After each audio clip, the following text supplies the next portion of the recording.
Hi friends, பெங்களூர்லேருந்து just 46 கிலோமீட்டரில் ஒரு புதுசாக சிவன் டெம்பிள் ஒன்று கண்டுபிடிச்சிக்கிறேன்.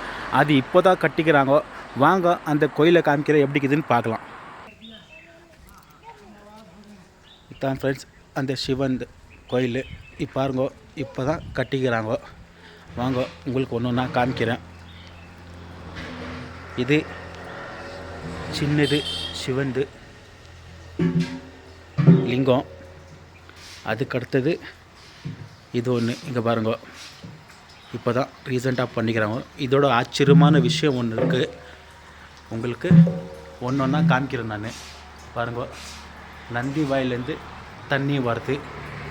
அது நம்ம லிங்கத்து மேலே உழுவுது, கீழே உழுவுது பாருங்க. அங்கேருந்து வந்து இங்கே பாருங்க, இங்கே வரோம். இங்கேருந்து வந்து கீழே இறங்கிட்டு அங்கேருந்து இங்கே பாருங்க, இங்கே வருது பாருங்க. இதுக்குள்ளே போயிட்டு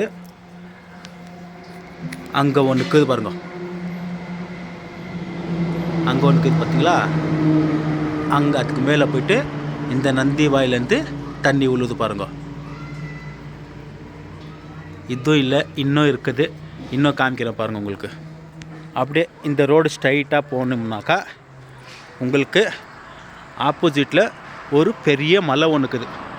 அந்த மலையிலே ஒரு கணேஷாது செதுக்கிக்கிறாங்க, ஸ்டாச்சு ஒன்று செதுக்கிக்கிறாங்க. உங்களுக்கு தெரியும் பாருங்க, தெரியுதுங்களா? கணேஷ ஸ்டாச்சு செதுக்கிக்கிறாங்க அந்த மலையில்.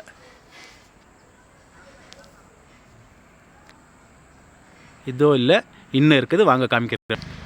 அப்படியே இதே மேலே ஸ்ட்ரைட்டாக போகணும்னாக்கா இங்கே பாருங்க, இப்போ தான் ரெடி பண்ணிங்கிறாங்க. இன்னும் அது ஸ்டாச்சு இன்னும் ரெடி ஆகலை, சரிங்களா? அங்கே ரெடி பண்ணிங்கிறாங்க, சார்வை கட்டிக்கிறாங்க பாருங்கள். இதுதான் ஸ்டெப்பு பாருங்க. இந்த வழியாக மேலே போனாக்கா அந்த உச்சிக்கு போகலாம். உங்களுக்கு தெரியும்னு நினைக்கிறேன். அந்த உச்சிக்கு போய்ட்டு மேலே ஒரு கோயில் ரெடி பண்ணிங்கிறாங்க. நெக்ஸ்ட்டு உங்களுக்கு அப்டேட் கொடுக்குறேன் நான், சரிங்களா?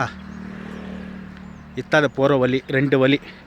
இத்தான் மெயின் ரோடு பாருங்க. அங்கே ஒரு மலை இருக்குது, அந்த மலைக்கு ஆப்போசிட்டு தான் இந்த புதுசாக பட்டிக்கிற கோயில். இது சிவந்து லிங்கம் எல்லாமே இங்கே இருக்குதுங்க.